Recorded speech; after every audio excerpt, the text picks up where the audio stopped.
So tonight's session will be on metamaterials. I spent a couple of weeks off and on to try and put this together, and was thinking they'd be futuristic, and found out that nope, they're already here. They're here and now. They're in things in your everyday life that you don't pay attention to. But if it's better, smaller, cheaper, no moving parts, there's probably a metamaterial somewhere.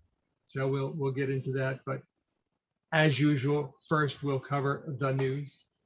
So as everything gets a second look nowadays, the James Webb Telescope may be renamed. NASA is doing a reevaluation of the quality of Mr. Webb and his comments about certain individuals that he made back in the 1960s, you know, when things were so much more open back then. So NASA's already said, we'll take a look at it. And if it really is something troubling, we're likely to rename the telescope after it's launched, because to do so right now would be too disruptive to the launch program itself, which is really, you need to get it done. So, you know, they're going to take a look at it and we'll see what happens. For those people that aren't aware of the history of the telescope, it used to be called the Next Generation Telescope, simply NGT. But then they named it after the one of the early NASA administrators who said, you know, I think we ought to do manned space stuff, but I think that robotic and science stuff is important too. So he split up NASA's budget into manned and unmanned, and in the unmanned, it's, you know, robotics and science probes and such. So a lot of the Mariner stuff that went out to Venus and Mars were under his guidance, along with you know, Mercury and Gemini and Apollo and those kinds of things. So for those of you that watch the ever popular Scott Manley on YouTube, and I've said this before, he does a very good job of picking apart failed launches, and he did that again. If you remember my comments early on the Astra failed launch, I got it wrong. He definitely got it right. But then he started grabbing videos from all sorts of sources and then went down to detail on them. This week, Firefly, named after the science fiction program, had a problem with one of its 4 engines, and it went off course, and the US military blew it up, which they apparently have the ability to do. They can just go, nope, it's a goner, push the button. And it doesn't matter what the company, the private company, wants to do. The military has control over it, as the FAA empowers them to avoid it being a aircraft navigational or ground infrastructures and people hazard. So even though you might want to keep that thing going to the last minute, they can go, nope, it's gone too far, push the button. Do take a look at Scott's presentation on it if you really want to know about Firefly and why it went boom. So in the last week, that's 2 new commercial launch programs that have had their spacecraft lost due to early on design issues. And for those people that think that SpaceX makes it look so easy, you're missing the early days of SpaceX when things used to go boom. They don't go boom quite as often anymore. And especially if they have people on board or very expensive payloads, I mean, they still have the opportunity for things to go boom that are to prove out technology, like Starship. So expect maybe more booms in the future from unmanned prototype vehicles from SpaceX, but their serious stuff seriously doesn't go boom. Now watch something happen. Yeah. Anyway, Scott Manley is a fun thing to watch, and I thought this was an interesting adaptation. For those that aren't aware, SpaceX, their 4th manned flight is going to be a private flight. It's kind of a commercial. We're going to put some people up into orbit and then bring them back down safely.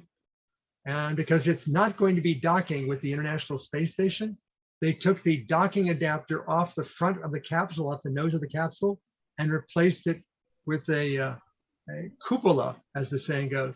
It's a 360-degree view glass dome that's behind the cover. So when they open the cover, the people on board can actually go up into it, poke their head up and look around. So they get a 360-degree view. And between it being orbital as opposed to suborbital, it being a much longer flight than the others, and it having a dome you could look out, I think that Elon is just showing off to Bezos and Branson. Look what we can do. We can launch it orbital. We can go up longer. And we've got a dome you can look through. Top that. And speaking of Branson and Virgin Galactic, they've been grounded. There were no failures on the flight. Nothing went boom. Everybody came back happy, safely. The problem was, as they were going from space back into normal atmosphere, they took a turn, which was part of what they were supposed to do, but the turn went wide. The pilot blamed it on upper atmospheric winds. The FAA is saying, I don't think so. But by going off course that far, they should have announced a flight emergency and let the FAA know that they may have to clear out additional space, civilian space that isn't cordoned off, to accommodate this very fast moving, no real engines coming back on a glide path aircraft. And so they grounded Virgin Galactic until they can assess how this happened. In the meantime, Virgin Galactic did their own analysis and realized that the pilot may have been at error and let things go wide. I don't know, maybe he thought that pulling it back in tighter to stay on course might have risked the airframe of the aircraft. But in any event, he went wide, didn't let anybody know. Virgin Galactic took it on themselves to do an internal review and realized that the pilot went wide. Red lights were going off on the console to indicate that they had gone wide. He should have declared to his assigned co-pilot that, not an emergency, but they're off course. And the co-pilot should have relayed that back to the ground, to their mission control, who would let the FAA know they've gone wide. Didn't do any of that. So even though this was kind of the longest career pilot that Virgin Galactic had, they said, no, we got to let you go. So they fired him. So we'll see when Virgin Galactic gets to fly again. Oh, and for anybody that says, how do you know when something is FAA approved and what the parameters are, what the flight path of it is? There's actually an FAA.gov website you can go to that has the listing, the publicly accessible listing of all licenses for commercial transport, for commercial space transport. So it's got them listed out to, I see a 2026 on here from Astra Space.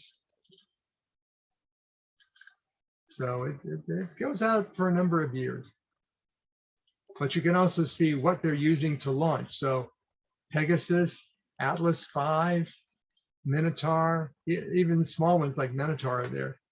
Here's your SpaceX Falcon 9, your Electrons. So even if it's down in New Zealand, you still need the FAA clearance if you're going to make this thing orbit over the US. And if it goes up, you have to have a license. I don't know how this works. If you ask for a license for it to come back down when it's re-entering, and they don't give you a re-entry license, does that negate your launch license? I don't know. So if things are going to knowingly fall back, whether they successfully land or not, because these are in Pacific Ocean, then you need a license for that. And then the place where you're going to launch it from, that's your spaceport. We had a whole discussion on that. You can see all these spaceports here, including the ones that are government run, like Cape Canaveral Air Force Station. Okay, Perseverance on Mars took another rock sample. They used their rotary drill pounder to core out a chunk of rock, and they lifted out the bit. So I tried to bend the arm up and take a look at it using whatever lights they had, and they can see something dark inside the drill bit, but they can't tell for sure what it is. Like, what else is it going to be besides rock or dirt? Go ahead and put it in the sample container. You've got more sample containers. So they've taken their second sample, and they need to confirm that it really is a chunk of rock before they're willing to stow it. So maybe the third time they'll actually get it right. I think they took the wrong kind of drill. Okay, Russia is reporting that their original module that made up the backbone of the International Space Station, the Zara module, has cracks in it. And they're saying it's new cracks. And my thought was, yeah, that's because the latest Russian module that you sent up there, its thrusters fired and attempted to rotate the ISS off center to about 180 degrees, and it turned out actually to be about 270 degrees. So that much offset stress on the core of the ISS. I was thinking they were lucky it didn't rip it apart. But Russia is saying that there's new cracks on their module. They don't exactly say why there would be, but I think it's because of those firings. And NASA is saying, we see no new cracks. Now, they didn't say, are there any existing cracks? And new as of when? So I think that, like, put a push pin in this one, we'll get back to it. But that could give them cause to say, we have to abandon the ISS because it's coming apart at the seams. Although, the first of 11 spacewalks for the new Russian module are already underway. The module doesn't just sort of plug in. You have to wire up and plumbing hook up a lot of stuff on the outside of the module to the other adjoining modules. And so they've got 11 spacewalks for the Russian cosmonauts to go out there and hook things up.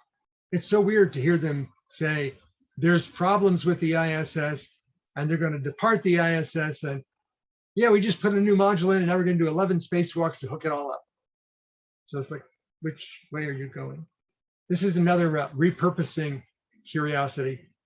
So the US military sends up spy satellites with the goal of detecting flashes and launches from anywhere on the globe. And apparently the cameras have enough resolution and are light sensitive enough to actually detect bioluminescence in seawater. For anybody that's experienced this, when the ocean goes a bit frothy, it stirs up algae, and the algae respond by producing glow.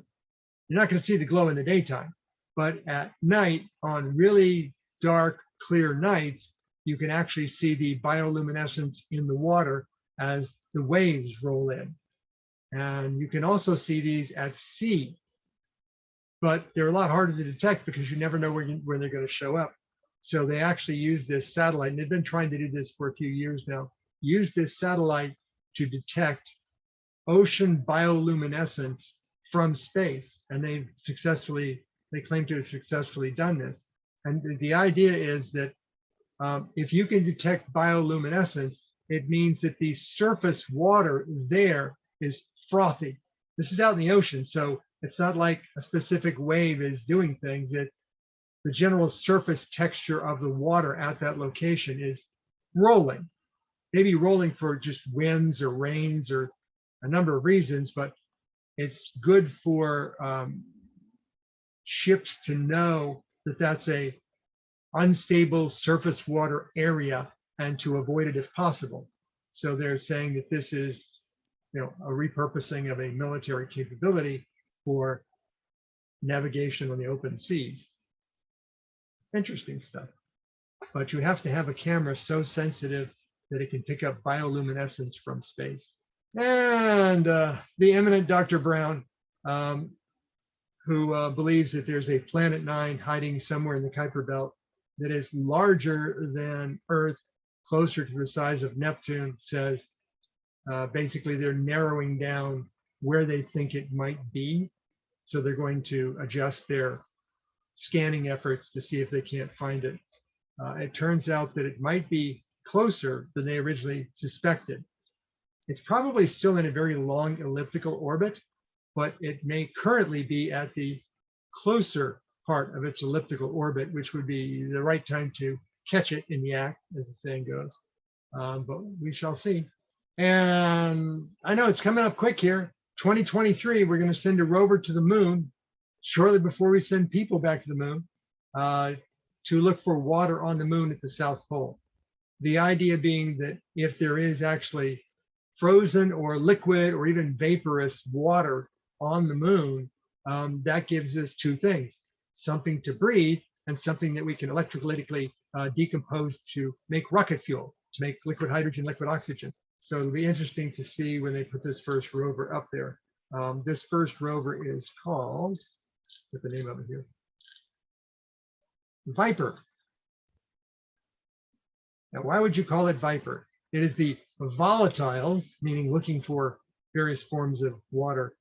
Viper Volatiles Investigating Polar Exploration Rover. It's almost like they came up with the word Viper first and then looked for ways to make it work out. But look for Viper. And it's about the size of a golf cart. But it's solar powered. But there's not a lot of dust storms on the moon, so it'll last for a while. And here's another fun person to watch on YouTube, Dr. Becky. She's a PhD astrophysicist. And the reason why this particular YouTube video caught my attention is they were discussing LOFAR. This is a large array of low frequency radio telescopes. They're static in their location, so they don't move or they just face up. So as the Earth rotates, they scan the sky. But they have a large array of these up in the Netherlands. And apparently there's so much data coming off of this wideband per antenna that when they add it all up, they couldn't afford the internet links to live synchronize all that data.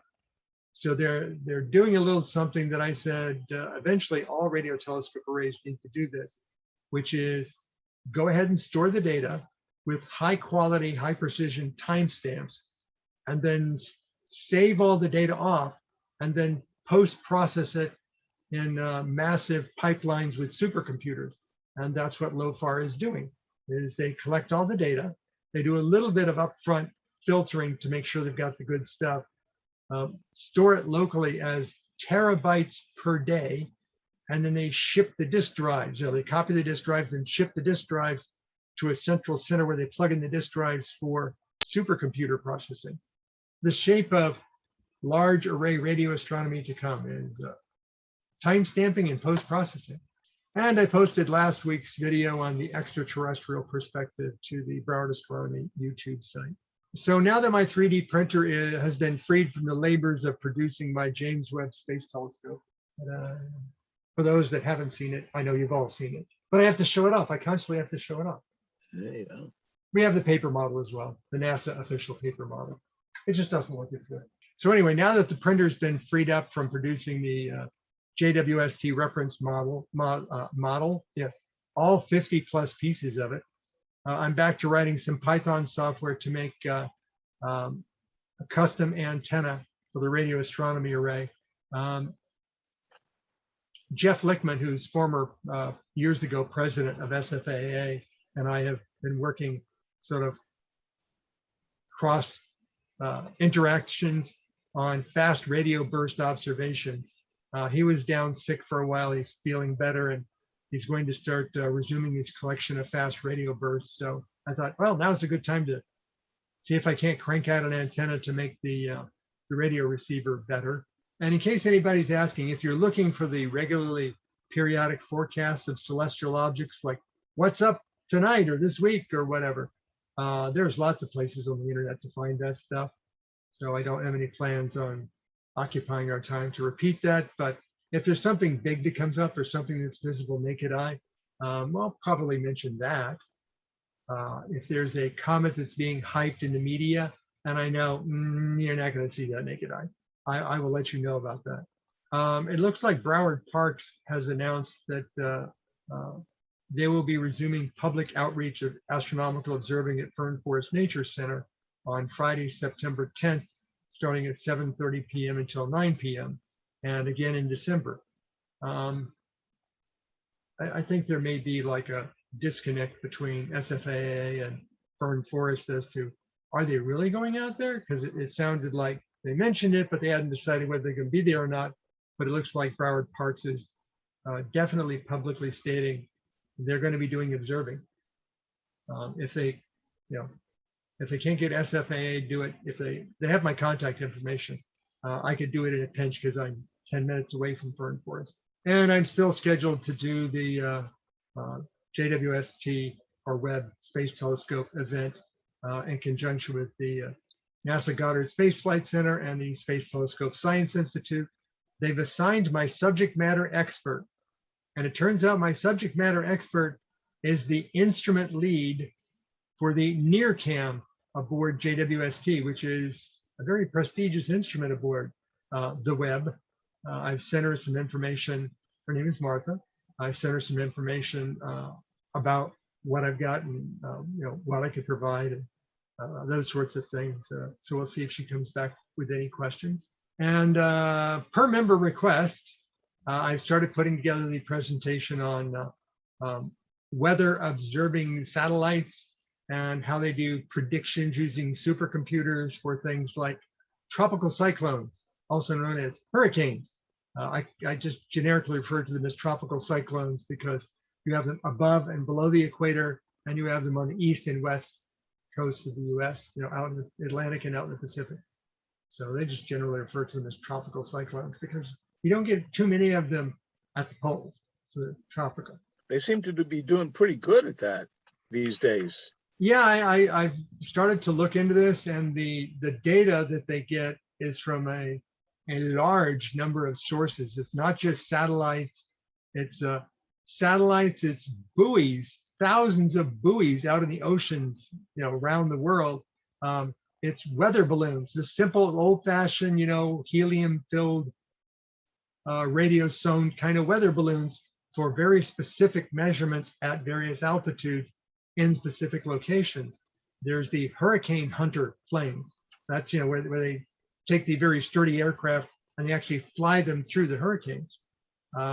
Even from higher altitude aircraft, there's the converted U-2 spy planes. They fly those to look over the tops and to do a lot of instrument scanning down into the hurricanes. So they can do that. But I also found out that the,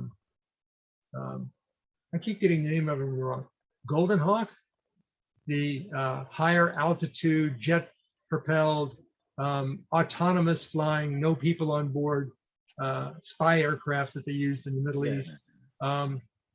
NASA's gotten 2 of those, and they use those for space weather analysis. And then following that presentation, the next week will be on the EM drive. I don't know why, but there's been a lot of postings in the last week on why the EM drive failed, will never work, can't work, it's impossible to work.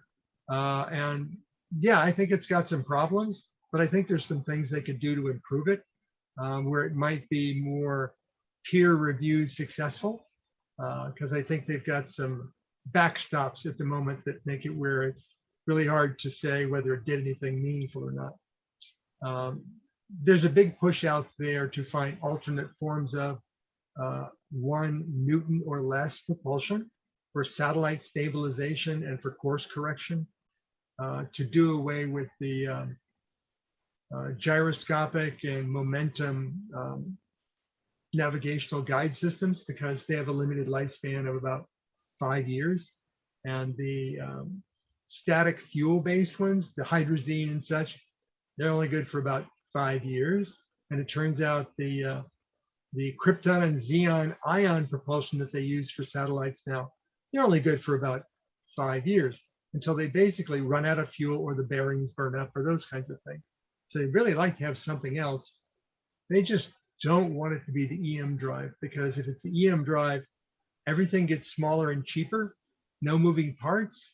And, how's the military industrial complex going to justify the billions? So I'll do something on that. I had to push out the surveillance camera for astronomy purposes at least another week. I sent an email off to the manufacturer, and he has yet to get back to me, and I have no plans on cutting out the infrared illuminating LEDs, and I wouldn't know what to do with the autofocus because I still need manual focus. So until I get a resolution on that, I've sort of put that project on hold. Plus, if there's anything else people want me to blather on about, learn about, I'll be happy to do that.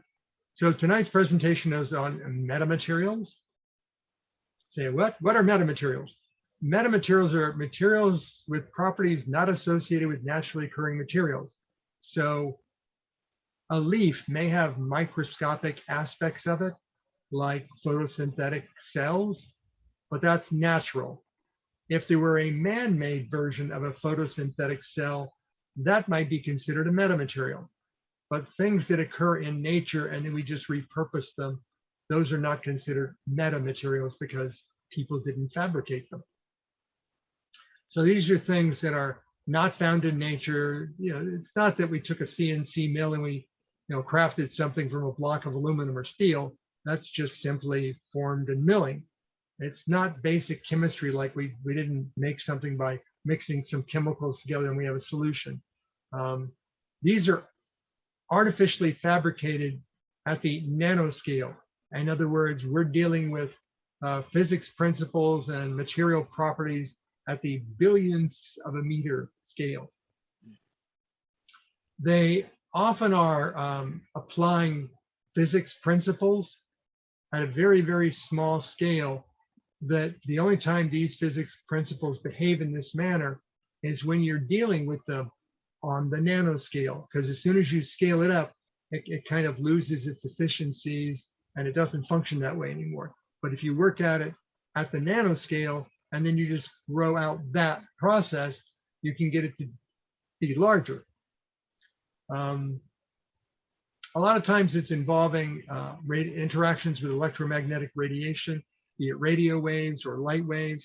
I didn't include it, but the one you often see is the artificial cloaking device, where it takes the light in from one side and it projects it as a display from the other side.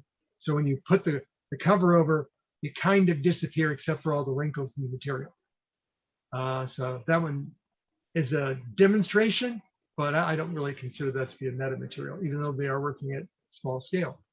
And I also found that a number of times, in order for these physics principles to work, you have to be very close to 0 Kelvin in order to get them to behave this way. We'll talk about condensates in a moment. So often in order to do this, you have to come up with new kinds of tools and fabrication behaviors in order to make things happen just right. Wikipedia has a nice page of all the aspects of it. Let's talk about the physics principles themselves.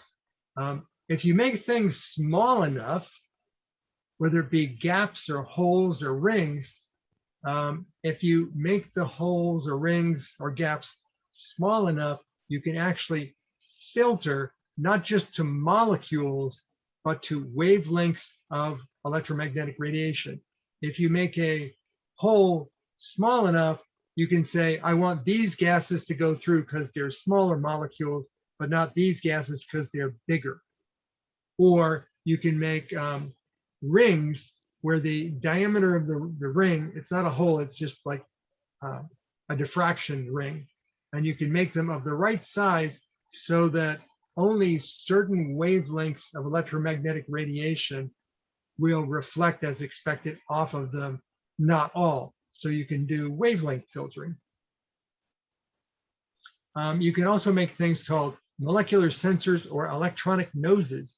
So if you have a gap that is the precise diameter of a particular kind of molecule, and you can detect the electrical flow across the gap when the molecule is present, you can actually make a little microscopic thing that has a bunch of gaps on it of different sizes, and you can use that to detect different kinds of gases in the ambient. So if you're detecting toxic chemicals, or you're doing an electronic nose to, let's say, I don't know, be really good at sniffing wine or beverage, alcoholic beverages, there are actually electronic noses that are trying to compete with the people with the very delicate, sensitive nose to detect all the different aspects of beverages. So look for electronic noses to put people out of a job in the wine business. Also, they're more reliable because they don't overload. Human noses, if they get too strong a whiff of things, have to have kind of a palate cleanser for their nose to get their nose back to being that sensitive again. And this one, I had known about these devices, these MEMS chips, to do detection, but until I started reading about them this week, I didn't realize that it's actually the Coriolis effect by a small magnetic field around a nanoscale, a 20 micron little tongue sticking out. It's got some conductive capability, and if it tends to wiggle around a core that is carrying a magnetic field, you'll generate a voltage in the tongue that you can then measure at the nanoampere level to know this thing is wiggling and there's no visually moving parts. There's nothing rotating. If you were to look at it, you go, I didn't see it move, but at the nanoscale, it wiggles, and that's how you can detect things like gyroscopes, accelerometers, and magnetometers that have no moving parts. This is what's inside these MEMS chips. You can use them to filter out different wavelengths of light. High bandwidth communication switches are starting to use these things. There are things called sputtered metallic thin film coatings.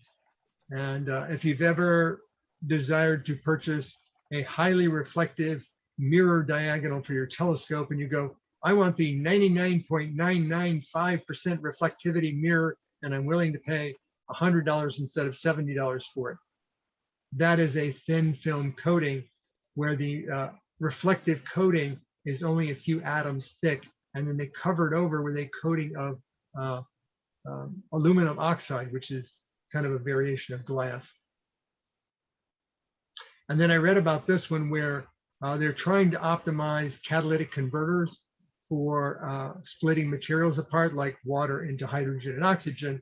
And they found that by putting a 1 atom thick coating of iridium or platinum on the catalytic converter, you can increase the efficiency of the conversion process, which is great because platinum and iridium are very expensive and you don't want to waste a lot of atoms thickness when only the top level surface atoms are the ones that are meaningful. Let's talk about special manufacturing techniques. You might have heard of photolithography. That's where they put down a pattern and then they expose it to a particular wavelength of light, and then they peel off the pattern, and now they can dip it in an acid and it will etch off all the areas not protected. This is how you make integrated circuits. This is how you make circuit boards. This is how you make integrated circuit chips. And that's one way of doing it. But the etching can either be dry or wet. If it's wet, this is where you have the toxic heavy metals that have to be properly dealt with. Then there's dry etching, where you actually use the force of peeling things off to take the parts you want to remove off. And like I said, you have thin film sputtering, which is they put something in a vacuum chamber and they have a little pellet of a metal, and then they use a high voltage to vaporize the metal. And then as the material is spinning in this metal gas, it tends to deposit very thin layers on there. That's how you get your electroplated mirror for your telescope. And I also found this one interesting, that if you take helium or neon and you strip the electrons off of it and you create ions so that you have just the protons in the core of the atoms of helium or neon, since the proton has a positive charge, you can use a negative magnetic coil to accelerate the ions and actually use them as little momentum blasters to blast away molecules of material, because helium and neon are neon are very, very small. And when you ionize them, they get even smaller. And so you can actually blast away material and carve out stuff. And not all materials are just fabricated. You have, either fabricating or removing stuff. Sometimes it's by the process itself. Like if you have to cool something to near 0 Kelvin, you're not going to find that normally in nature, but it can tend to make things behave differently. So you can increase the longevity of qubits in quantum computers by critically cooling them to near 0, because they have a lot less outside noise energy to disrupt the qubit's state. If you've ever had an MRI uses liquid helium in the superconducting magnets to better detect the small radio wavelengths produced by the hydrogen in your body when it is like fucked by a heavy magnetic field and then released. Your body wants to have the hydrogen atoms in your water of your body to go back to spinning freely. And when they do that, it releases a little bit of radio. And as you detect all that radio, that's how you get your MRI image. MRI is magnetoresonance imaging, but it wasn't originally called that. It was called nuclear magnetoresonance imaging. But NMR and using the word nuclear didn't go well with public health, so they dropped the N word. Nuclear is just something that scares people. Here, there's this giant ring that goes bangity, bangity, bang. I want you to stick your head in it, and don't worry, it's just nuclear. It's not nuclear powered, it's working at the nuclear level. And it turns out that if you have protein crystals, like you might find in, I don't know, a virus, if you cool the protein crystals down to near 0, and then you use an X-ray microscope, you can study the crystalline shape of the protein crystal without the X-rays blasting away at the protein crystals. So it actually makes the protein crystals more durable under the X-ray beam of the electron microscope. And then, as I mentioned, condensates. There's this thing called a Bose-Einstein condensate, which is you're cooling something down near 0 Kelvin, and all of a sudden it has very little heat motion. The molecules stop moving around at a very, very, very low level, at the nanoscale level.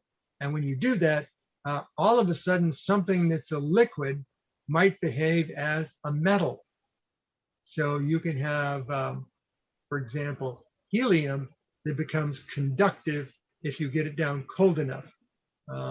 So Bose-Einstein condensates are this behavioral change when you cool things down enough, and now you have things happening at the quantum level that would not happen at normal room temperatures.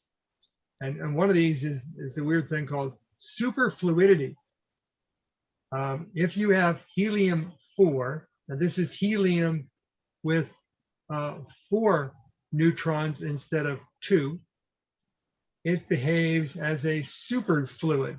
So if you have helium-4 and you cool it down to almost 0 Kelvin, and then you sort of attempt to pour the liquid helium out, and then you right the vessel back up, the helium still flows over the top and out because it has near 0 friction with the container that it's in. So there's nothing stopping it from, oh, you started pouring me out and then you went like this? Well, the fluid wants to hang together and it offers no resistance to it. Otherwise, separate the fluid inside the chamber from the fluid outside the chamber and it would stop flowing. You started flowing, it just continues and it will empty the crucible of the helium-4 through superfluidity. But obviously you can't have that happen at room temperature, because then otherwise you might have, oh yeah, the blob. So how small are we talking about? You can work metamaterials down to 1/10 of a nanometer. This is where you're working with depositing individual atoms of material for super thin layers. A little bigger than that, and you're talking about blasting away with helium ions at aluminum oxide or silicon dioxide glass, and you can blast away material at 10 nanometers in increments of 10 nanometers. So you can make a hole that's 10 billionths of a meter across, and you can drill down into it 10 billionths of a meter at a time and just keep blowing particles out. But obviously, it takes a lot of energy to do that, and it takes a long time to do that. So you're not going to be doing this with a lot of mass production parts. And they found that helium actually causes something called bulging. So when you blast away with the helium enough, it actually transfers energy from the helium atoms into the material you're blasting away. So it's kind of like melting a candle. And you notice how the edge of the candle tends to soften and move around and become pliable. Well, that's what happens to the material you're trying to etch. Is the bulging of the helium tends to distort it. And if you want something precise, you have to move from helium etching to neon etching, because it has a slightly larger, less energetic ion to blow away things. Now let's compare these 10 nanometer and 0.1 nanometer scales to something else like wavelengths of light. Deep infrared is 6,000 nanometers. Visible light is in the hundreds of nanometers. Green light's at 500 and some odd nanometers. Even deep ultraviolet is still 120 nanometers. So you're talking about making features in materials that are fractions of a wavelength. So you can literally create surface changes that will allow certain wavelengths of light through and other wavelengths it will block. But if you compare this to other things that have been done, lasers, the smallest hole drilled by a laser is 1,000 nanometers. They can't get the beam any smaller than that.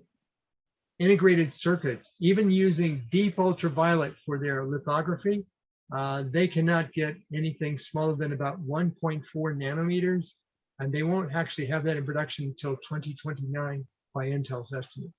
And then my favorite, which is how I got into understanding metal materials, is MEMS chips, or microelectromechanical systems.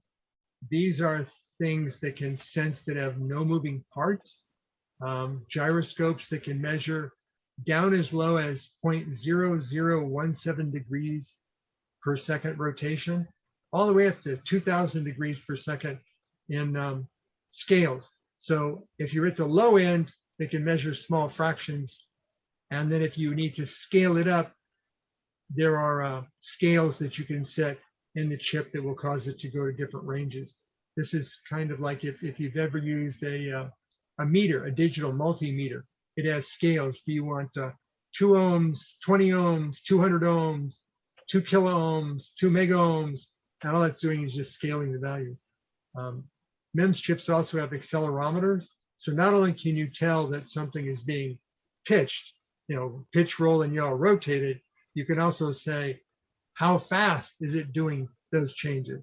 It's an accelerometer, and it can measure from a fraction of an Earth G up to about 16 Gs. And then you have magnetometers. These are measuring the Earth's magnetic field. The Earth's magnetic field is about 30 microtesla. These magnetometers can register down to 0 microtesla. So I guess that means at least, 0.01 or 0.1 microtesla.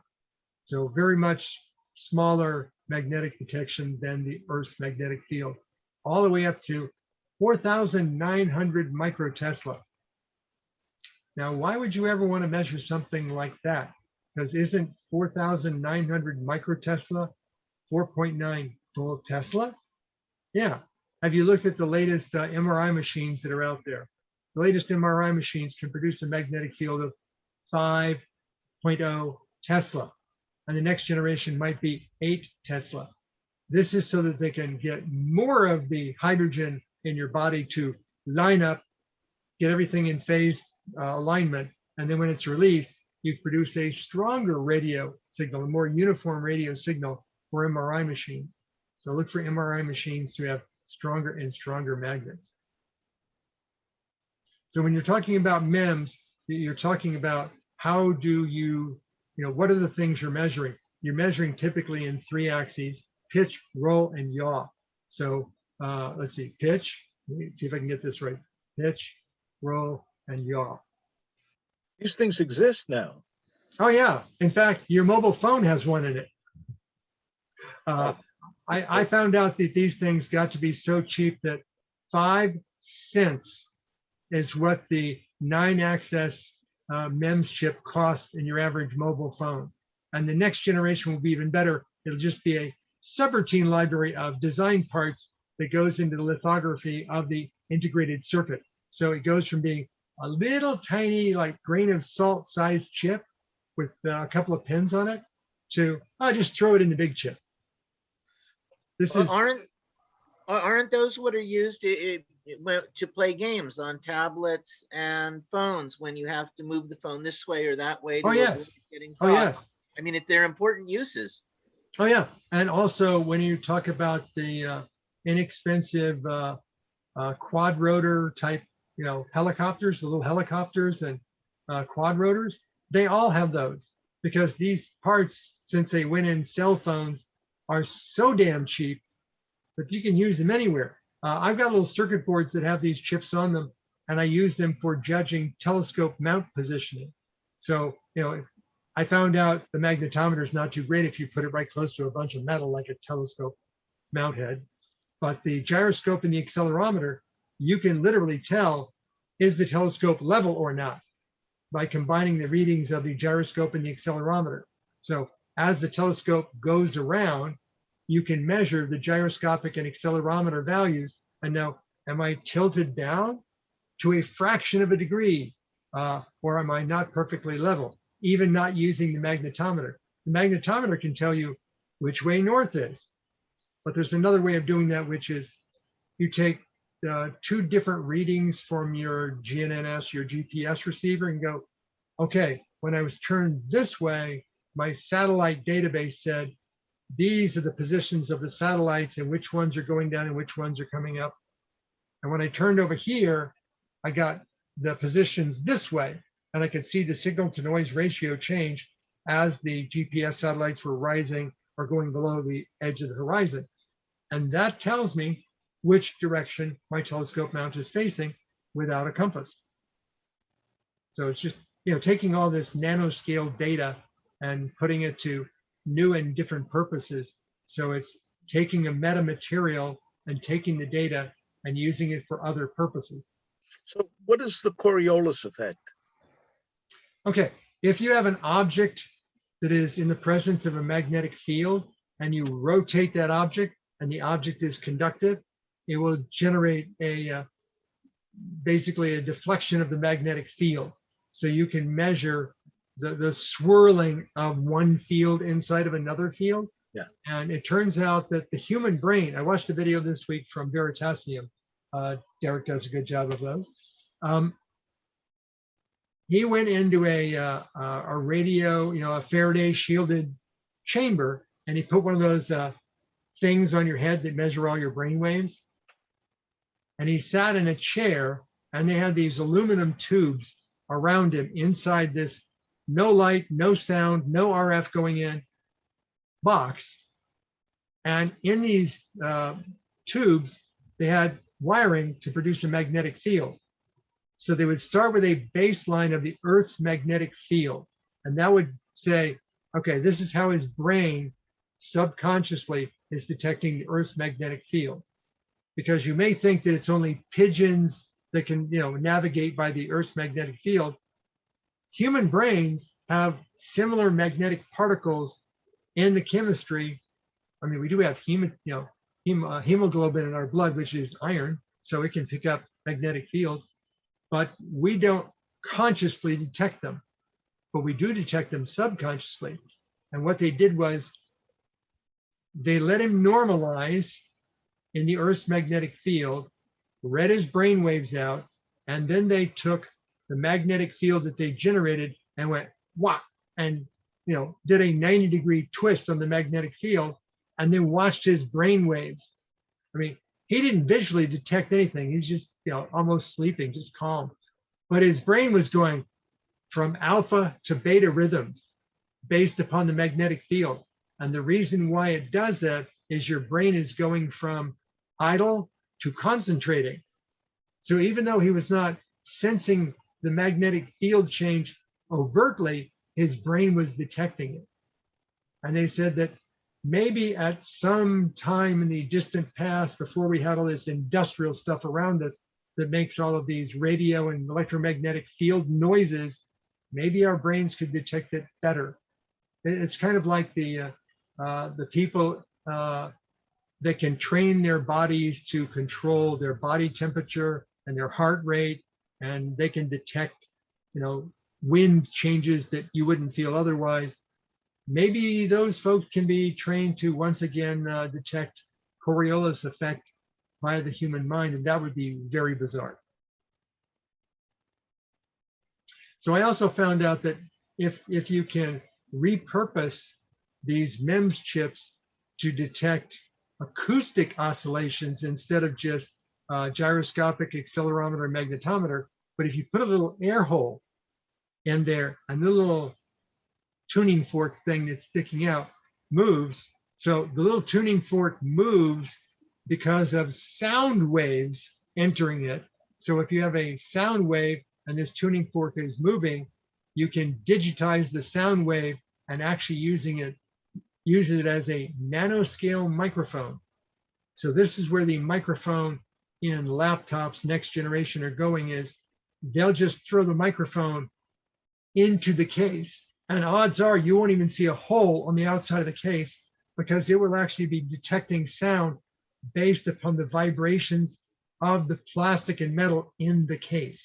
That's going to be really weird. Like, okay, where have I covered up the hole so you can't hear my voice because I want to say some things and I don't want the computer to hear it. The computer can hear it right through the case. Right. That would be very bizarre. Be great for spies. Yes, I mean, both the US and Russia have already done that. They've already created things that they use at embassies to measure the vibrations of glass windows. Yeah. Glass windows, yes, but they've also gotten to the point where they would bury metal plates in the walls that the Russians built for the US embassy. And when you would be talking at the nanoscale level, the metal plates would oscillate and produce a field. And if you projected a magnetic field from the outside of the embassy, when the magnetic field encounters the moving metal plate, it'll produce a reflective field, and you can reverse engineer the sound inside the room from outside across the street. That's, because one of the things the CIA did was when they built their new building, I won't say new, it's probably 20 years old. When they built their new building in Virginia, all the windows are not just double pane, they're double layered with an air gap between them so that you couldn't use lasers to bounce off the windows and hear what they're saying. So there's the original CIA building, which is used for the less than clandestine stuff, and there's the new building, which is used for the super secret stuff. But as we, as technology moves on, maybe that's not even going to help. So I looked into how nanoscale materials, how metamaterials are used in high-speed optical communications, because I worked at a company called Telematics International one time. I was one of their 20 founders. And when we found out that things were going from communication via copper to communication via glass fiber, everybody thought, oh, good, we'll modulate a specific wavelength of light, and that will give us hundreds and hundreds of megabits. And then we found out, well, we can actually get that up to maybe a few gigabits. If you stay to within a certain wavelength of light, you're only getting one channel out of your fiber optics.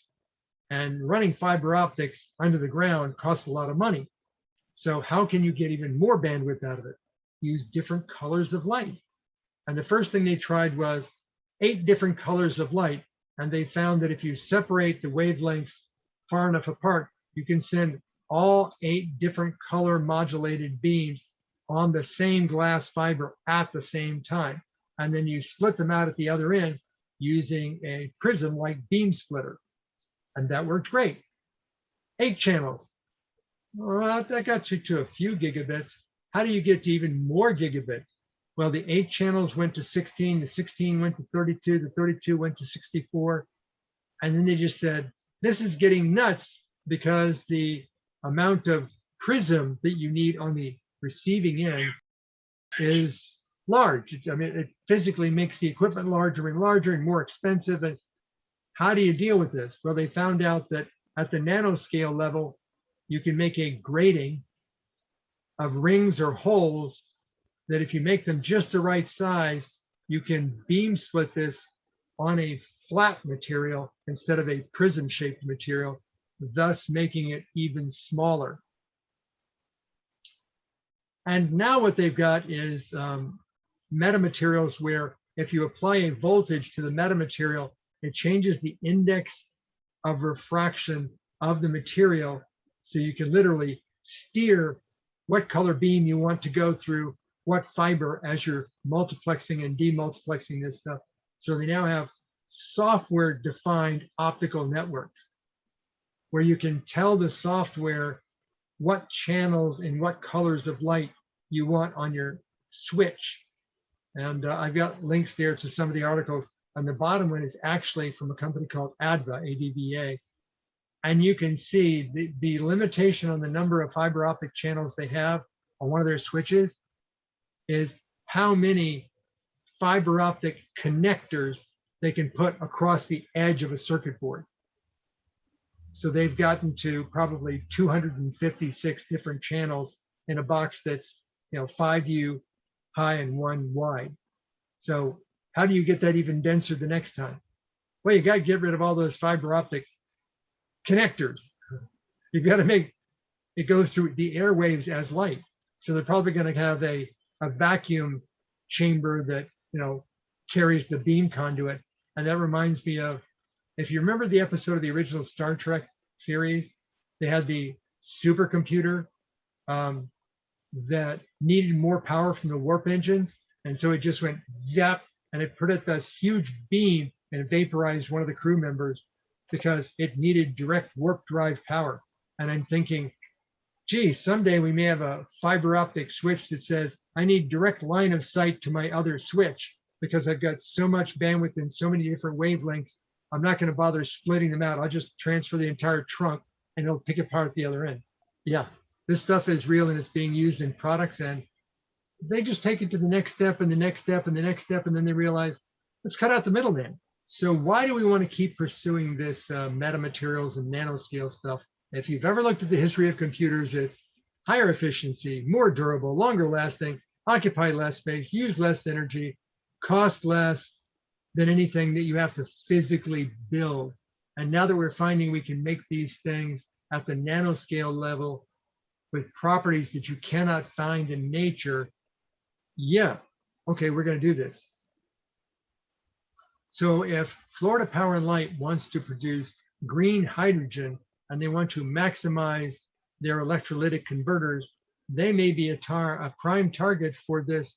Let's see how we can lay down a 1 atom thick coating of platinum or iridium to make the electrolysis 19% better, which may be cost effective.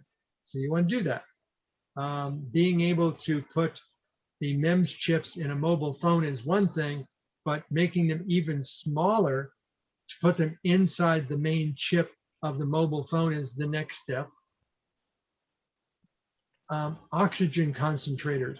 So instead of carrying around a large cylinder of oxygen, you now have these things called oxygen concentrators that literally filter out the oxygen molecules from the nitrogen molecules, and then use a little compressor to compress the oxygen to produce a stream of pure O2 minus a couple of rare earth gases. So anyway, you have oxygen concentrators that literally all you need is one of these air filters and a HEPA filter to get rid of the enormous air enormous pollution particles out of the air. And that's, what people are walking around with these oxygen concentrators to avoid having to run around with a heavy cylinder of oxygen that has to be refilled. The limiting factor now is how much battery do you have? So as solid state batteries come on board, or the supercapacitors come on board to give you longer, higher energy, that will make the oxygen concentrators last longer. And I found out that not only is there an oxygen concentrator, there's also a nitrogen concentrator and a CO2 concentrator. And these are used as industrial scale filters. So if you want to, let's say, create liquid nitrogen for use in labs and other things, how do you get the air and then you remove the oxygen and everything else out from it? Well, you would use a filter specifically designed to let the nitrogen out and everything else go the other direction. So they're using metamaterials to specifically filter nitrogen from air for industrial uses.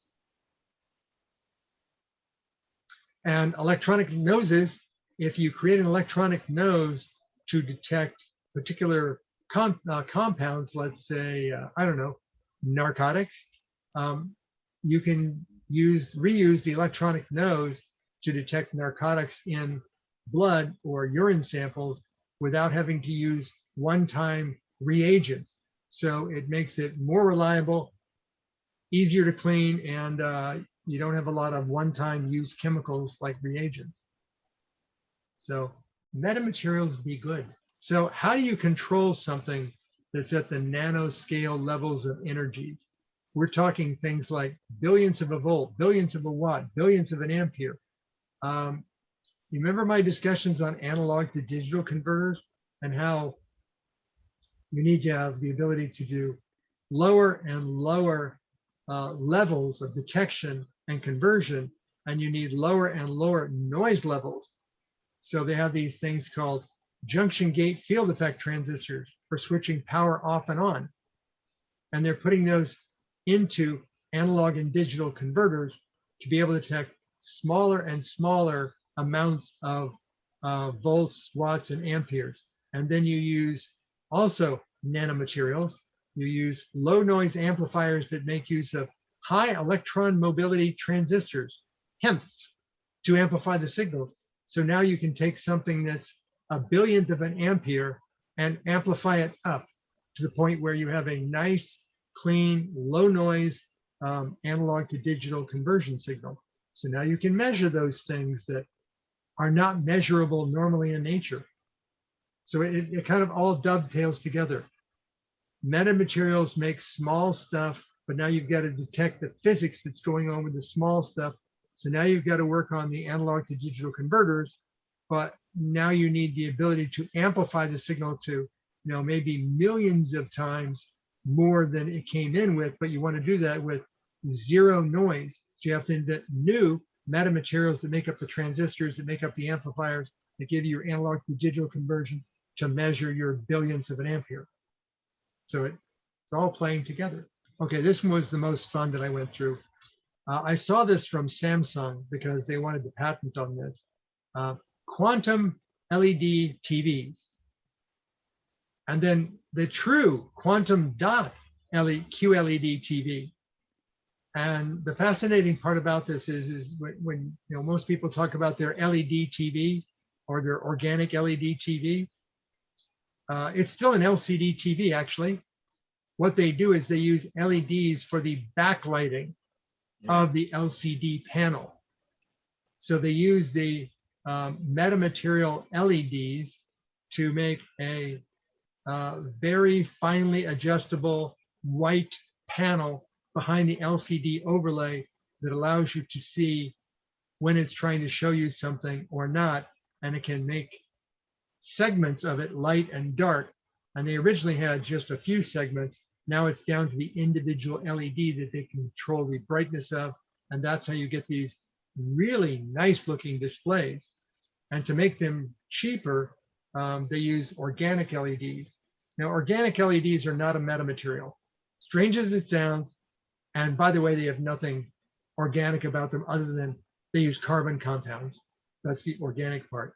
It's not like you can have, man-made LEDs and then organic LEDs are better, like produce in the supermarket. It just refers to them being based upon large carbon chains.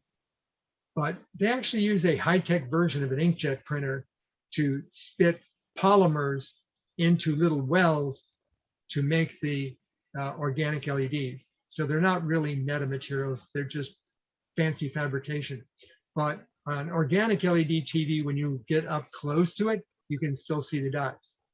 But a true quantum LED is fabricated from quantum dots. Quantum dots are small particles of material. They're nanoscale particles of material. And it takes probably 100 plus to make up 1 pixel. So by the time you're at that scale, you cannot see the individual dots in the TV. It just is flatly uniform, because now the pixels that are, let's say your 4K or 8K pixels, those actually occupy many quantum dots of each of red, green, and blue to make the pixel. And it all just sort of blends together into a flat, smooth, you can't see the dots. But the true metamaterial of this is they make the quantum dots out of all the same material. They don't use different chemistry for different dots to be red, green, or blue. They make the dots different sizes so that a wavelength of light oscillates inside the quantum dot when it's energized. And they use exactly the same wavelength on all the quantum dots. It's in the ultraviolet A band. It's 450 nanometers. So by lighting the quantum dots with this specific wavelength of UVA light, different size quantum dots will produce red or green or blue. So if they need an R, you're obviously going to need bigger dots because red light's a bigger wavelength. And then when they go to the blue, they need small quantum dots.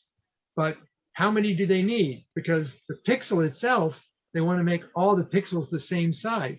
So if you were to look inside of a true quantum LED display with a microscope, what you would find is cells, and inside the cells, you'd find multiple RGB dots, and then inside each dot, you'll find a varying number of quantum dots. So there's a company called Nanowork. They're in the business, their prime business is they make the dots. That's what they make their money off of, is they can produce the metamaterials, which are the quantum dots, and they produce different amounts of dots. So if you have a container that are full of red dots and you shine UV light on it, the container lights up red. If you have the same size container, but it has blue dots in it, obviously it's going to have probably 100 times more blue dots in it, and you put exactly the same light on it, that same chemical inside the dot is going to light up blue because it's different wavelengths fitting inside the dot. So I found that to be really weird. The true QLED displays are coming to a Samsung reseller near you, and you'll see them called Samsung Neo QLED TVs. So if you've got the wallet for a high-end 4K or even an 8K widescreen big screen TV, take a look at those. If you can find a store that actually still sells things, walk up to the display and look at it. If it says it's a QLED TV, that's not a true quantum dot. It has to say it's a Samsung Neo because they have the patent on it. But if you find one of those in the store, don't be too amazed that I can't see any dots. Also, the contrast ratio is much higher because if you're trying to generate a true black, you can't get any truer black than a black matte with the QLED panel on the front, and you turn them off. They're pitch black. So if you want the blackest blacks, true QLED display. It's not going to get any blacker than that. Now, if you're an amateur astronomer, how does this affect you? Where do metamaterials come in? Well, if you've got that dielectrically coated mirror diagonal, it was coated with a metal vapor at the metamaterials nanoscale level. If you have a telescope mirror, a contemporary mirror, they don't like squirt on something and then spin it to get a thin coating. They metallic vapor coat the mirror and lenses, and then you put a they put a vaporized glass coating on top of it to make your mirror coating less likely to oxidize. So they're down at the couple of atoms thick layers. How about levels? So if you're trying to judge whether your telescope mount is level or not, and you use your mobile phone and its electronic level to judge whether it's level or not, you're using the metamaterials inside the MEMS chip to determine if it's level or not. You just never knew it. And focusing, coming to a telescope near you. So there's this branch of physics called optics, and within that, there's a branch called nonlinear digital optics. And in the not too distant future, that's going to replace mechanical focusing. The Air Force is already using this for some of their rocket observing optical instruments, because they don't have to wait for a lens to zoom in and out. They can take a coating of lithium niobate, that's lithium, niobium, and oxygen, and they can apply a few atoms thick coating to a glass plate. It's conductive, and when you throw a voltage through it, the coating changes temperature, which changes the index of refraction of the coating. And if you know anything about light reflecting off of a surface has a known angle in and angle out, and that's based upon the index of refraction of the material. So if you can electronically shift the index of refraction, you will change the angle that the light bends. And when you do that, you're essentially focusing. Mm-hmm. So look for. So this stuff is transparent then? Yes, it is. If you look at what Apple did, they found that the cameras are so cheap. The actual integrated circuits that make up the cameras are so cheap that they can avoid putting the mechanical mechanism inside the camera to focus and zoom the lens of the camera. So what they do is they just put 3 or 4 cameras on the phone because the cameras are so cheap. And, oh, you want to zoom? Well, we'll just electronically take 2 pictures and then we'll correlate the 2 images and we'll give you whatever level of zoom you want with no moving parts. But you still have to have 3 or 4 cameras on the phone. And the difference between the iPhone whatever model number and the iPhone whatever model number Pro is it has 4 cameras instead of 3. So now you can zoom and focus to a much greater degree.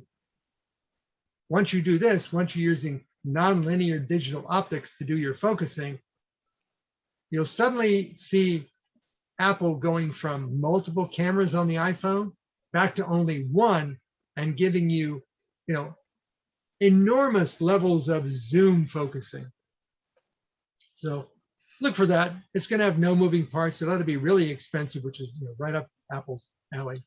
But what it will do is say all those giant telescopes that shoot out yellow laser beams onto cloud layers to make artificial stars to judge how they focus the telescope, you may not need that anymore, because instead of deforming the mirror, with magnets and push and pull on the bottom of the mirror, you'll just change the index of refraction of some plate along the optical path, and you'll dynamically focus the mirror, the light of the telescope, with no moving parts. It's faster focusing. You can do it in real time, and the entire image gets adjusted, not just certain mirrors.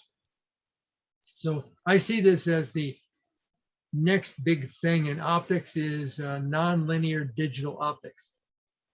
But the clue will be Apple goes from giving you 3 or 4 cameras on a phone back to only giving you 1. And they just put a little plate in there and they just change the voltage on it And digitally, you can zoom wherever you want with no moving parts. But if you doubt it, there's the information on lithium niobate and how it's a metamaterial. And when you change the voltage going to it, it changes the temperature, which changes the index of refraction. And also from OSA Publishing, there's an optics article on how this can be used for focusing. Okay, conclusions. Metamaterials are here to stay. They're everywhere. Wherever you need to make something cheaper with fewer moving parts and more, higher quality, reliable, digitally precise, you're going to find metamaterials. And metamaterials dovetail with one another.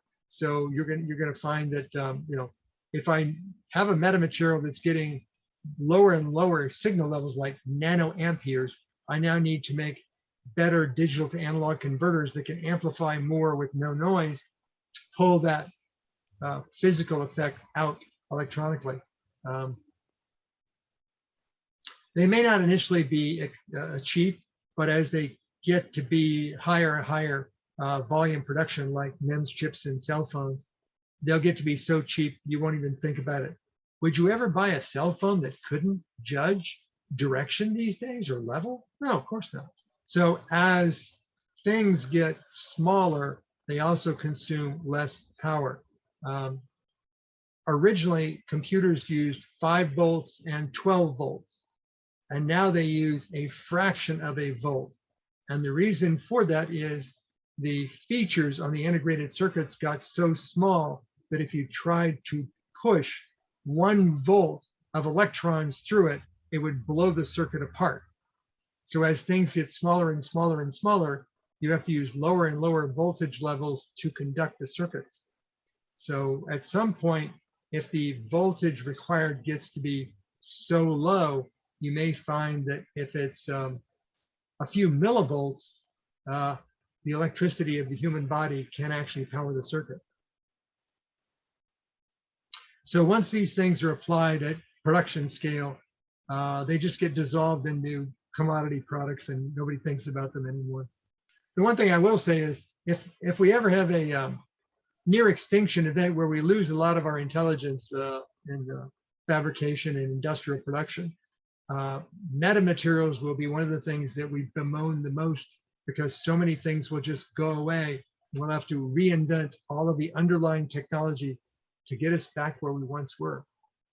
As the saying goes, we're going to be bombed back to caveman days. Okay, comments, questions, any other examples that I might have missed? This is great stuff. This is the future, and it's here. Yeah, that's the thing is when I went looking for it, I was expecting a lot more of it to be in the future.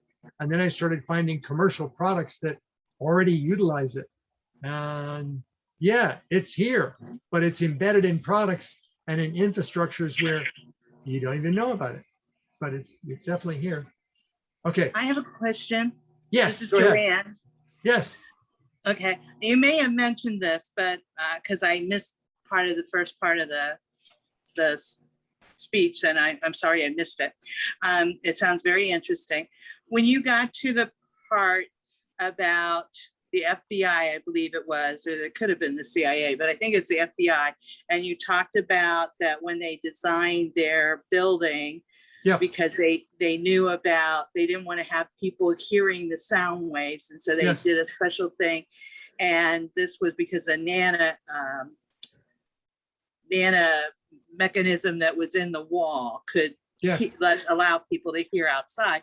What hit me is that when I was younger, I wouldn't believe this, but now as an older adult, that there have been reports where the United States is a spy in other countries. And I was wondering if we found out about it. I mean, we must have found out that they were being able to do this. Yep. So I wonder how they found out, and if we had the capability to do the same thing to another government so that we could have sound waves somewhere and move it. It just seems amazing.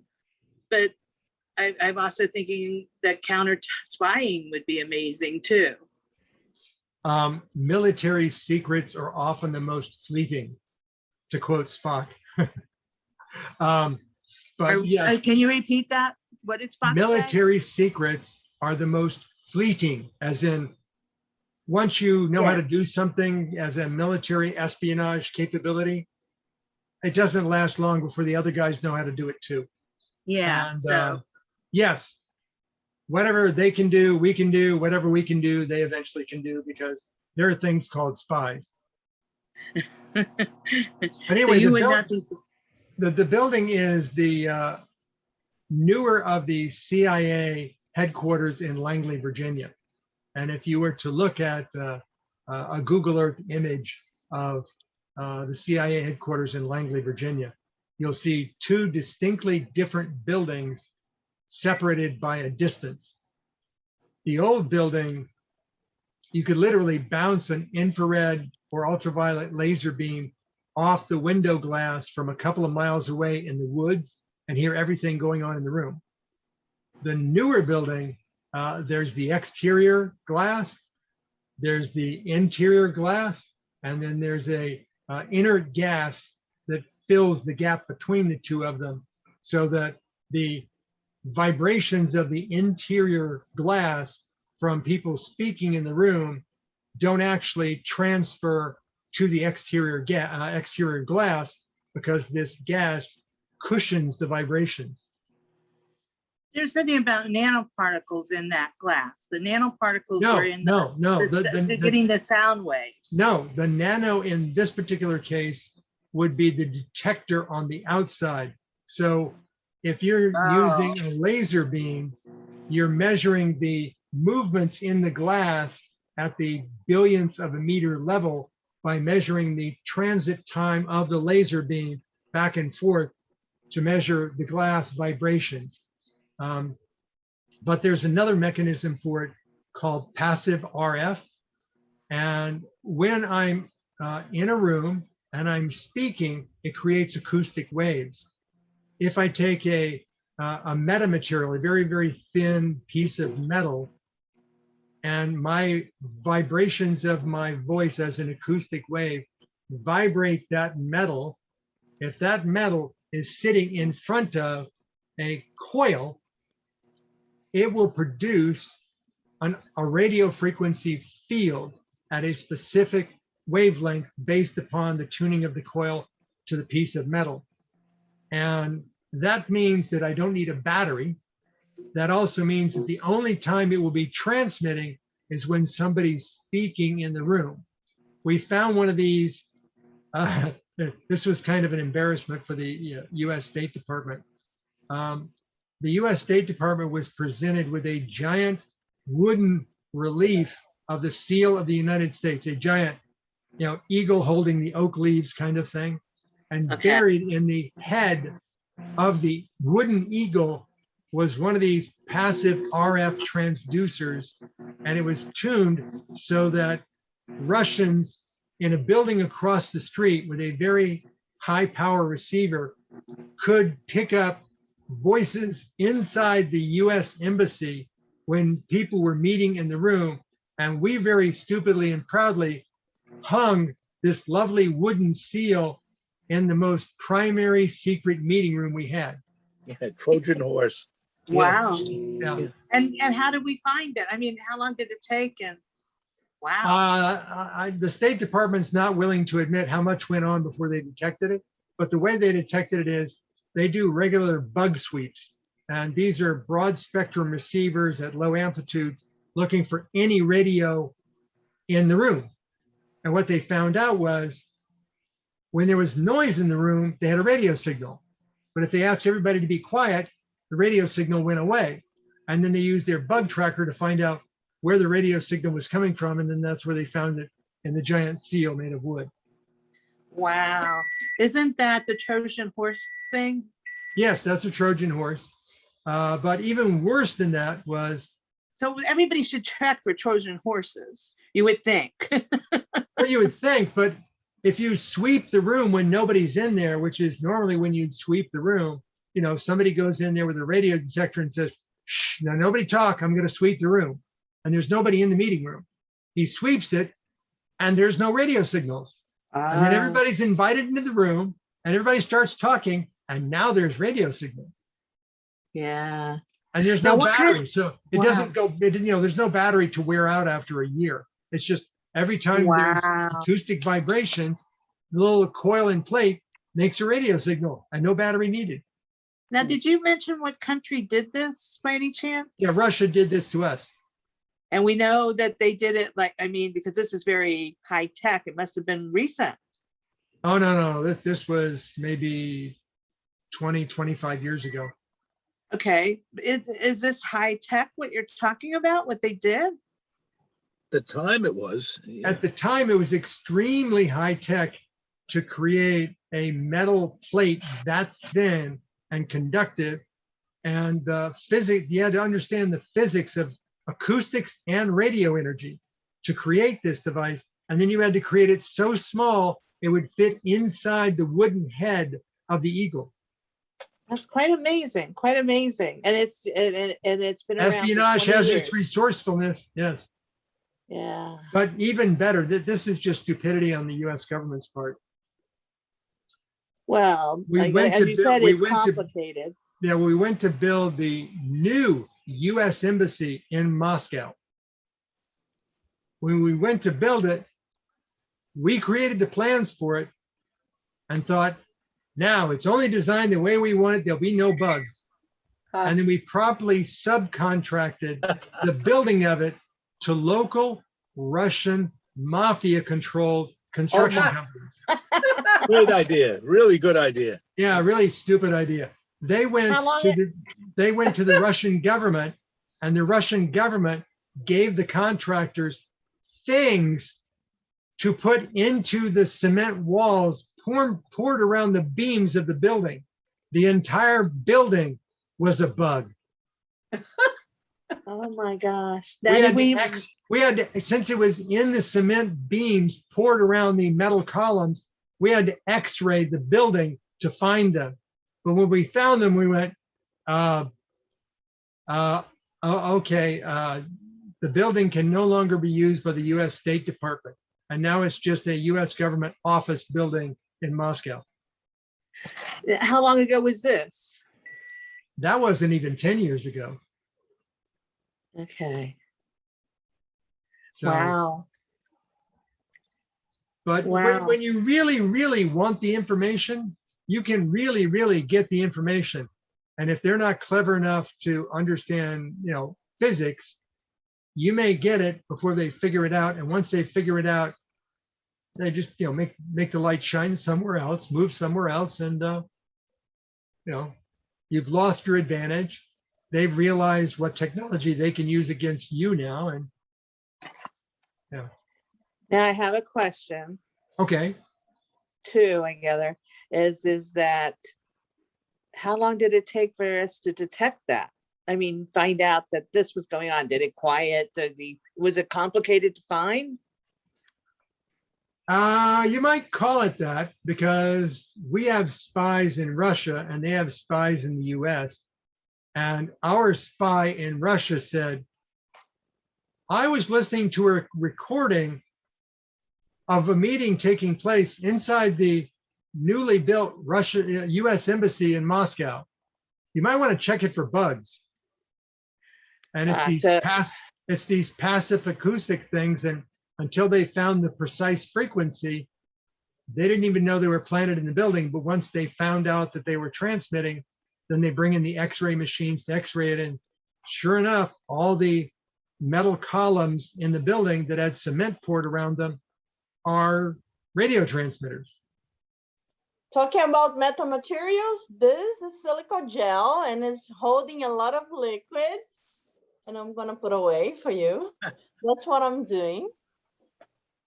Diapers. Yes, that's not so much a metamaterial as insightful chemistry. They found that certain outputs of the human body, when you mix them with specific chemistries, will form a gel that will absorb the liquid, and the liquid will become a more stiffened gel. And so you have You have diapers. Yeah. You have sanitary products. You have all sorts of things that use this, take human affluent and convert it to something that you can package up and, dispose of properly. Uh, Still though, I when had a second part to that question. Okay. Was now we have this building that no longer can be used as what we wanted. And Yep. we paid buku amount of money to make sure that it was the latest and greatest ability. And Of we course. spent all that in there, and then it's not being used at all for what it was meant to. And now we built another building. Have they Yes. found any problems with the new building? No, And how because long has it been no, up? because we provided U.S. contractors to build it. And they didn't outsource it. No, they didn't outsource. No. They learned their lesson. yeah, but don't Trick they, me once, shame on you. Trick me twice, shame on who? depends on if they're having a secret meeting or something, you don't just do it out in the middle of some office. You have a cone of silence or something. Well, that's That what way they nobody thought can they hear. had. That's what they thought they had. But even if you double pane the windows and you Yeah, put in the gas isolation barrier between the panes, they still could get, if you yeah, put the passive RF transmitters into the metal columns of the building, the entire building becomes a radiator. yeah. And there was no radio way to division. block it. No, I mean, the building itself. I mean, they could put a Faraday cage inside of each secret meeting room, but just, that's just the tip of the iceberg. What else they might have done that you haven't discovered yet? And this would be a crime, though. Wouldn't this be a crime? I mean, could the No, this United is just States- espionage. What are you going to do? Tell Putin he couldn't do it? Yeah. Yes. He's going to go, And say, I I ran the don't wanna make it KGB. that What do you think I'm going to do? If you don't get caught, it's not a crime. But they And got even even if you do get caught, if you're not prosecutable, it's still not a crime. It's espionage. Well, that's true in anything. If you can't be prosecuted for what you did, then it's not Oh, a yeah. crime. But Well, you'll hear about this from time to time. Somebody will have done something illegal and then left the United States, and we'll put out a long-standing warrant for them. And 20 years later, they think, they've completely forgotten about me. And they come in through U.S. Customs, and U.S. Customs pulls them aside and hands them over to the authorities for prosecution yeah. because they were a flight risk and they, left the country, and they thought that after a while they could come back in. And these are long-term warrants, and there's no statute of limitations on them. So don't do the crime unless you're willing to stay out of the U.S. for the rest of your life. Yeah, So- I'm thinking that Russia probably denied any plausibility. With Oh, no, this. no. The other way around. Once we found out and we let it be known publicly, they didn't offer any denial. It's just Oh, these smile. really? Yeah, it's just They these did- smile like, nope, we never did that. Ha, ha, ha. Oh, so they did say no, they didn't do it. Yes. But Yeah. yeah, we have evidence that says, yeah, they did it. And we know how they did it, who talked to who, and where they're getting the data from, and who they sold out to. And because we have spies inside of Russia that told on them. Yeah, Yeah, but yeah, you let apparently. me to believe that this was the mafia, and I didn't know that. No. You weren't paying attention. You weren't paying Okay. attention. Russian. The Russian mafia was running the contracting companies, and Right. the Russian mafia did a deal with the Russian government, and the Russian government provided them what to put inside the columns of the building, and their contractors did. I'm sure they got paid a hefty fee. And they did. We couldn't prosecute the mafia. No, the Russian mafia in Russia. Yeah, that's going to happen. I think we've already got warrants. I think we've already got warrants out on their black hats that have, hacked U.S. government sites and businesses for hostage money. So we've already got warrants out for their cyber criminals. But as long as they Okay. stay in Russia, we can't prosecute them. There's no And we- extradition treaty. And we never had any contract dealings with Russia before this. And we didn't Of course know we that did. they were more, what? Of course we did. And We're we didn't know America. We that- outsource everything. And we didn't know about these mafia people. Oh, we knew they were a Russian mafia, but we didn't know that they were going to be working with the Russian government for espionage. We just thought we were getting a real cheap deal on building the building. We didn't know about the mafia, that they do things like, I mean, this seems like a We typical didn't mafia thing know. to do. Yeah. The US State Department, when they outsourced to contractors that they knew were Russian mafia, they did not believe that the Russian mafia was working with the FSB, the Soviet equivalent of the CIA. Hmm. Sorry, the Russian equivalent of the CIA. I gather they, well, yeah, that's just really weird, isn't it? Well, let me just mention the story that you were just talking about now. I was reviewing on the internet, and the Yeah. things that you're covering are really only scratching the surface of how amazing this is. The building was nearly complete, but Yep. anyway, anybody who's interested in it, you can find the Washington Post story that was about this in 1990 that Yep. revealed that as early as 1980, a Russian spy had come and told the government, the US government, about it, and they didn't believe it.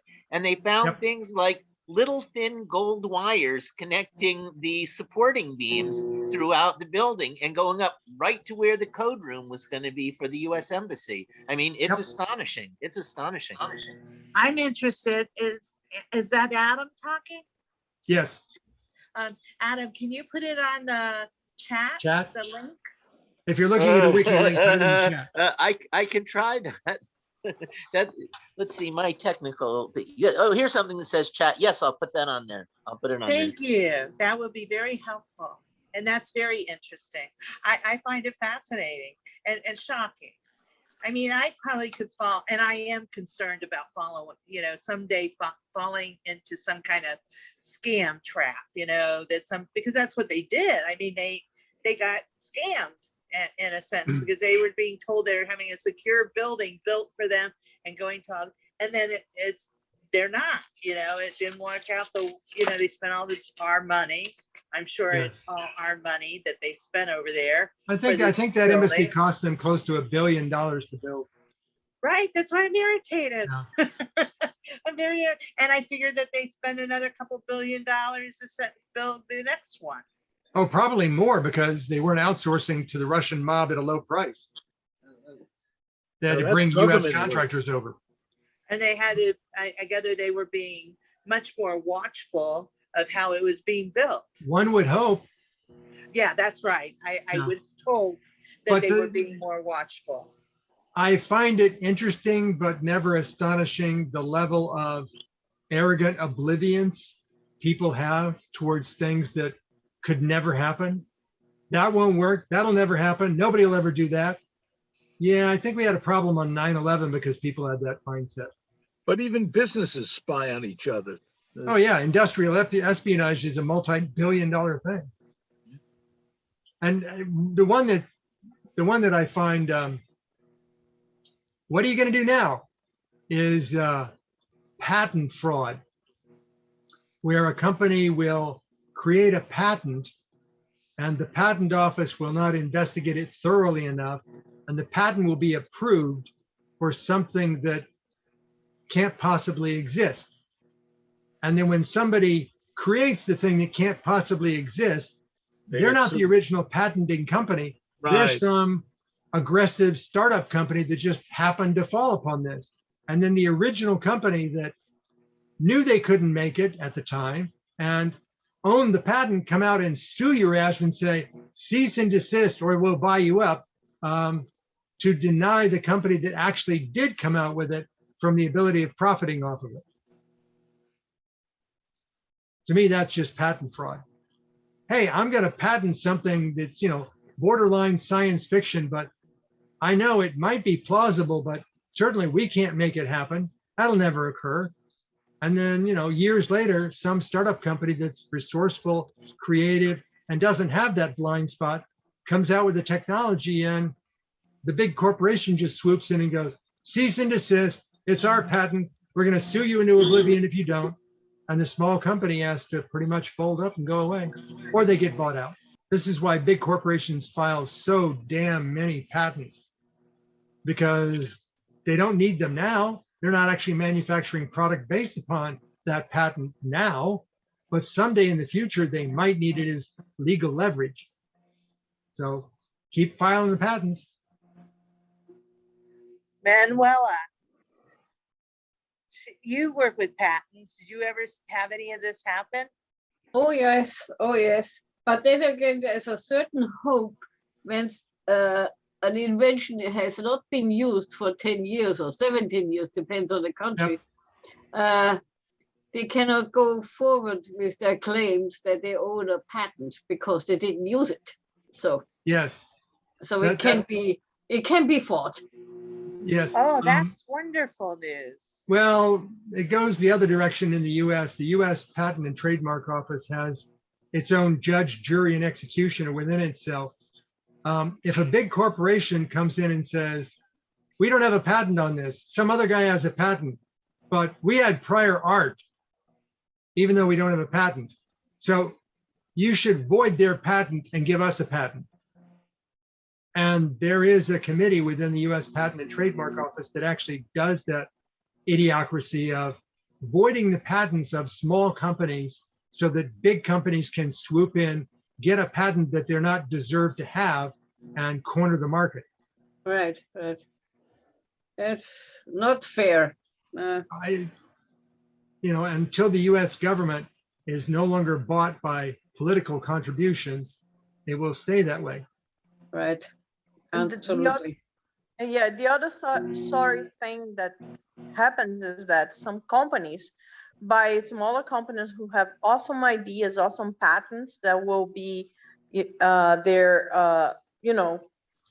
be against what they're having product. And then there is a lot of ideas, innovations, something for the future that's all in drawers that's not used just because the companies have no interest in putting in the market. Yep. So the sad things is that we could have even be more advanced than we are right now, just because of the law of patent. Don't protect, the small man, but protect the big guy. But the small startup corporations are eager for the few $1 million that it would take to buy their patent up, to buy them up, because to create technology beyond the patent requires many millions of dollars that they may not have as cash.